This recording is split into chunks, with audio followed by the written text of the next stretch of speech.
What's up? This is Michael Rapaport. This is my YouTube page. Rate, review, subscribe to my YouTube page. Leave a comment. I might hit you back. Tell a friend to tell a friend. Michael Rapaport is now on YouTube.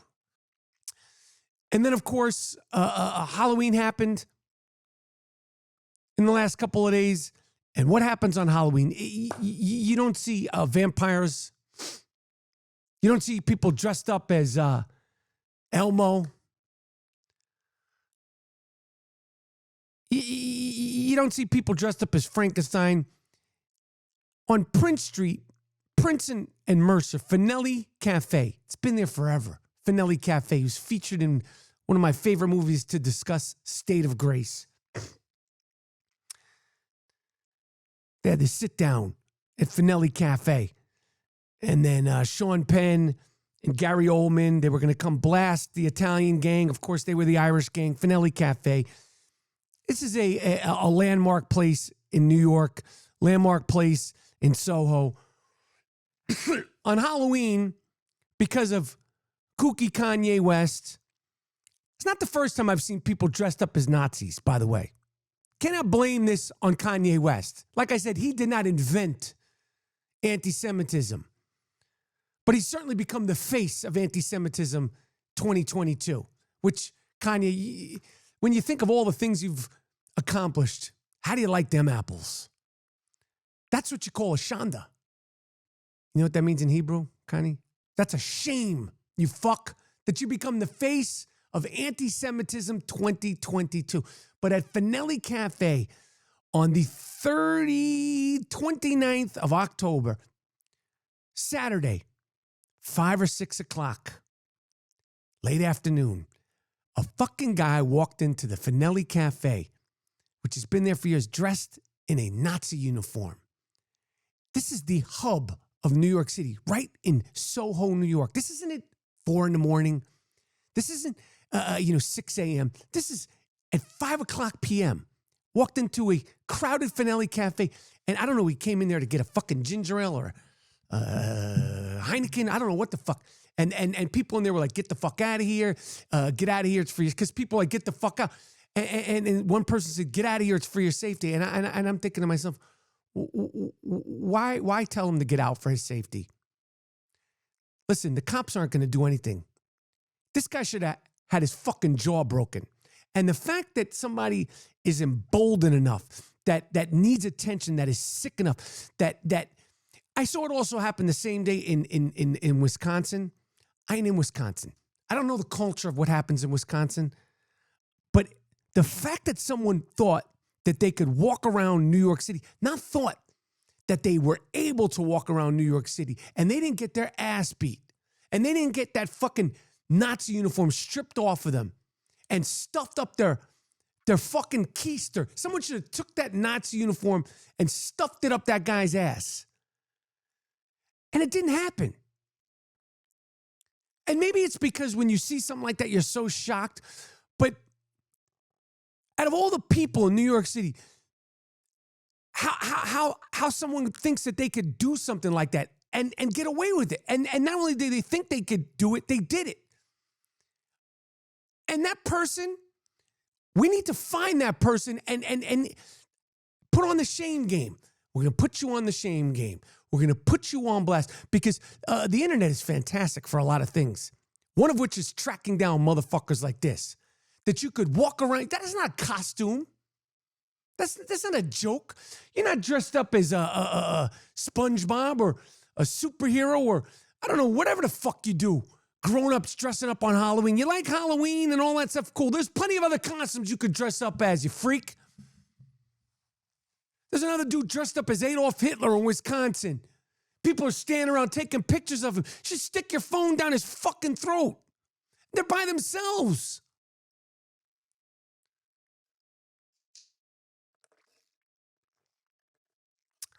And like I said, I didn't want to go down the Kanye West rabbit hole. But I will say this about the Jewish people that I've spoken to in the last 2 weeks since you, Kanye West, became the face of anti-Semitism. You became the face of anti-Semitism, Kanye West, 2022. Who would have thought? Who would have thought, you fuck? This guy was talking to my man before the podcast, and he said, how much money did Kanye West lose before your last I Am Rapaport stereo podcast? And I said, that's a very good question, you asshole. You lost $2 billion since the last recording of the I Am Rapaport stereo podcast. And I'm going to jump around here. First of all, on Friday, I went to go see a play, a Tom Stoppard play. I don't expect anybody to know who he is. I don't really know who he is either. I just know him because I'm an actor. And I know a lot of actors like Tom Stoppard. Saw a play called Leopoldstadt that was excellent. Long story short, the play is about Tom Stoppard, the playwright's family. He wrote about his family who were high society Jews, Jewish people in Vienna. The play takes place first 1899.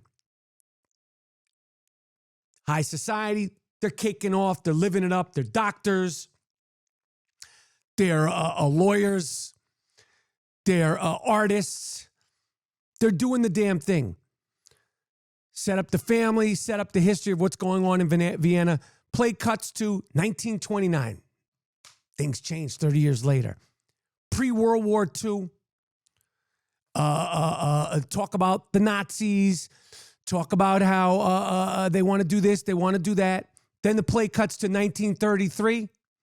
And you see this former high society family all together in a home, scared shitless that the Nazis, like this motherfucker who walked into a Finelli Cafe dressed up like that, come into their home, take them off their family away, and then it shows how in 1955, the whole family was wiped out.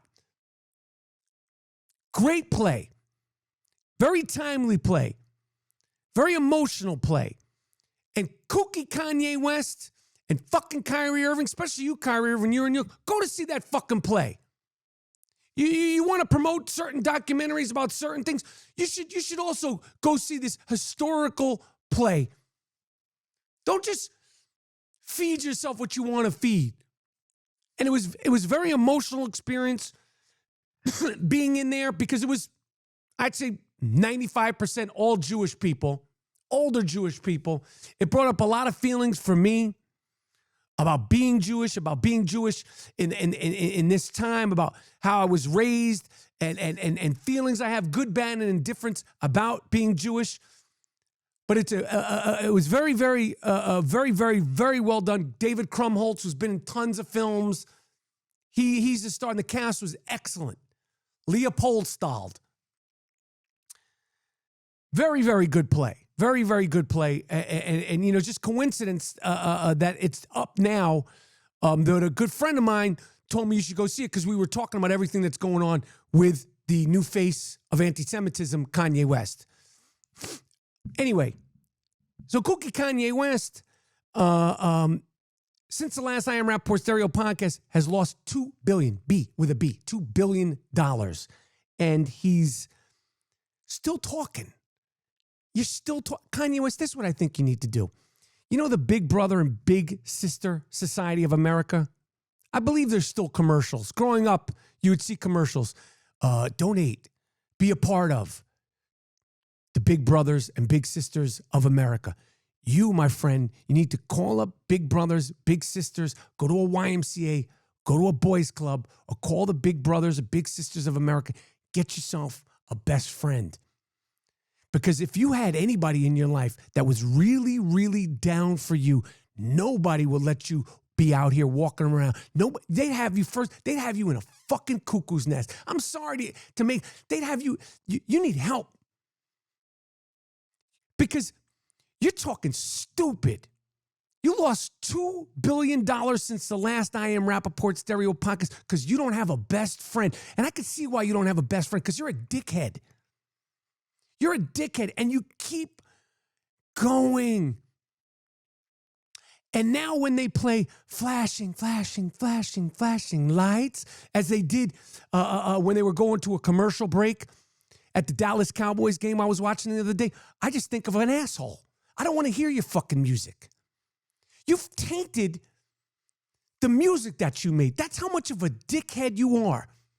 All that music that you made, all that work that you put in, all your contributions to hip hop, you've tainted it because you're a fucking asshole and you don't have a best friend. So what I'm saying is, if you can't keep a real life best friend, buy one, or say, yo, hi, big brothers, big sisters of America. This is Kanye West. Yeah, this is the real me. I need help. I need some mentorship because you're out here on an island alone, ruining your life. You lost $2 billion since the last time I was doing a podcast. And I say, good, you fuck, because you're still going. You're still going. And you're blaming everybody else except for yourself. You lost that money. You lost your career. You made a spectacle of yourself because you won't shut the fuck up. You're blaming the doctor who misdiagnosed you, allegedly, with your bipolar. You're blaming your former agent, Ari Emanuel. These are all Jewish people. You said you were at a Jewish hospital. What were you, at Cedar Sinai's, motherfucker? You're still blaming Jewish people for the situation you're in. And not only are you blaming Jewish people, you got the nerve and the audacity to compare yourself to Emmett Till. And you said, now I know what it's like to have a knee on my back. You compared yourself to George Floyd. You're a fucking dickhead, scumbag, miserable, lonely motherfucker who needs a best friend. I am telling you, call the Big Brothers and Big Sisters Society of the United States. Go to a YMCA, go to a boys club. Go in there and be like, I need a mentor. I have no friends. Because if you had anybody in your life that gave a fuck about you, they would snatch your phone, put you away somewhere and get some fucking help. I don't care what. You don't like Jewish doctors? You don't trust them? Pick a Asian, Puerto Rican, Nigerian, black, the African. Do something. Dr. Zhivago, call Dr. J. Call fucking Dr. J. You need a doctor, homie. Dr. Seuss, Darryl Griffin, Dr. Duncanstein. Call somebody. Pick the doctor you want. But shut the fuck up. You did it to yourself, asshole. And all this, I posted on Instagram. And now the new thing is, people are saying, well, maybe Kanye was right. Maybe he was right. And I ain't talking about the 405 freaks. I ain't talking about the people that digitally put it up at the football game. I'm talking about on Instagram, people are saying, maybe he was right. He lost his contract. He lost his money. He lost this. He lost that. He lost this. That's on him. As I've said before, if I said what Kanye West said once, just one time, not over and over and over, you wouldn't see me again. Literally. There's technology. Ask that freak Elon Musk. They vaporize motherfuckers. You just disappear. You would not. I'd be alive. I'm saying I'd be dead. Could be. But I can tell you one thing. I'd be scared shit to walk around the streets of New York City. More scared than the dude that was in the Nazi thing. If I said black people ain't this, Puerto Ricans ain't that, Chinese ain't this, Asians ain't that, I'd be scared shit to walk around the streets of New York City. Because I'd be like, somebody's going to hit me over the head with a fucking baseball bat. And as I should. You did it to yourself, you fuck. You did it to yourself. Don't blame anybody. And people that are saying, maybe he's right, the Jews this, the Jews that, maybe Kanye's right because he lost all these things. One thing that people need to start doing about the Jewish people is put some respect on our fucking name. If we do control Hollywood, if we do in fact control the media, give a shout out to the hard work and the dedication. You think it was just giving, you fucks? I want people to start talking about the hard work and the dedication. You think we all got fucking silver spoons up our asses? Motherfuckers talking about the music industry. There's black people in the music industry that have fucked over other artists. There's white people. And when I say white, I mean non-Jew. The music industry is fucked up. It's vultures left, right, and the third. But when you're talking about Jewish people, I want people to start saying hard work and dedication. If the Jewish doctors, the Jewish lawyers, the Jewish jewelers, the Jewish media, and Hollywood, because I'm going to break down how show business, how the Jews got in there in the first place. Hard work and dedication, you fuck you. To quote the great Nipsey Hussle, to quote the great Floyd Mayweather when he's boxing, hard work, dedication, hard work, dedication. Give us a shout out for the hard work and the motherfucking dedication. Because if you talk about the music industry, there's people like Puff Daddy. Mace was just talking about it. You know Mace. He was just talking about it. How allegedly Puff Daddy fucked him over. Sugar Hill Records. Rapper's Delight, the Sugar Hill Gang. Talk about how they got fucked over. The music industry is built on being able to fuck people over. And it ain't just Jewish music executives and record label owners that are Jewish. That's the business. Fix the fucking business. Don't blame the Jews. And if you're going to blame the Jews for doing anything, I want to hear about the hard work and dedication also. What's up? Thank you for watching me on YouTube. Rate, subscribe, review, do the damn thing right here on YouTube. Rate, review, leave a comment. I might hit you back.